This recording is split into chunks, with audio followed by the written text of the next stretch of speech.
Éternel est mon berger, je ne manquerai de rien, parce qu'il me fait reposer dans des verts pâturages. Bonjour mon frère, bonjour ma soeur, que le Seigneur te bénisse. Bonne et excellente nouvelle semaine, que la grâce de Dieu, source de salut pour nous tous, soit notre partage. Le Seigneur a pour nous de la bonté. Il est le Dieu qui est au-dessus de toutes choses, et ce matin nous proclamons sa grandeur. Nous célébrons son nom parce qu'il accomplit des merveilles, parce qu'il est fidèle dans ses décisions et qu'il est juste dans sa sentence. Ce matin, nous parlons de la maîtrise de soi, sachant que la colère de l'homme n'accomplit pas la justice de Dieu.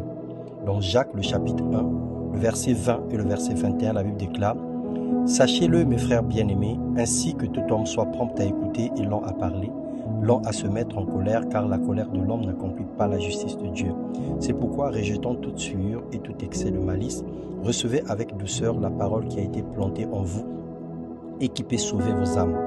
Dieu nous demande de ne pas se mettre en colère, sinon à être lent à se mettre en colère. Un tel état, autrement dit, modéré ou tempéré, n'est pas être effervescent ou bouillant devant les situations qu'on rencontre, toujours prendre le temps d'analyser avant de réagir. Le fruit de l'esprit, la Bible déclare, c'est l'amour, la joie, la paix, la patience, la bonté, la bénignité, la fidélité, la douceur, la tempérance. La loi n'est pas contre ces choses. La maîtrise de soi est traduite ici comme la tempérance. De tous les fruits que nous devrons avoir, la maîtrise de soi est la seule partie du fruit où nous sommes face à nous-mêmes, selon Galates 5, le verset 22 à 25.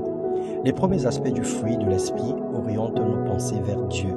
La patience, la bienveillance, la bonté, la douceur, la fidélité sont plutôt en relation avec notre prochain.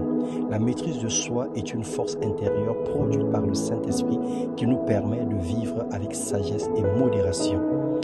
La maîtrise de soi sera utile aux croyants dans tous les domaines de sa vie. De ne pas abuser de la nourriture, de la boisson, des plaisirs, etc. Mais elle est aussi cette force spirituelle qui lui permettra de ne pas céder à tout ce qui pourrait ternir son témoignage en tant que croyant. Traits de caractère, passion difficile à contrôler et les différentes maux dont il souffre. Bien-aimés, sans elle, la maîtrise de soi, nous allons nous mettre en colère régulièrement et nous ferons beaucoup d'erreurs dans notre vie.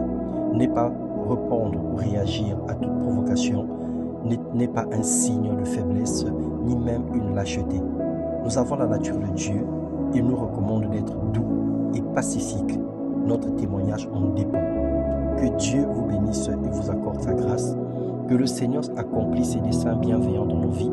Que cette saison soit une saison excellente, une saison de récolte, une saison de bénédiction, loin de nous des accidents, des incidents, loin de nous des attaques du diable, loin de nous des œuvres des ténèbres. Que la grâce de Dieu couvre nos vies et que la puissance du Saint-Esprit nous accompagne dans tout ce que nous allons faire. Soyez bénis dans le nom puissant de Jésus, soyez sages dans vos rapports et soyez intelligents dans tout ce que vous faites. Au nom puissant de Jésus-Christ. Amen.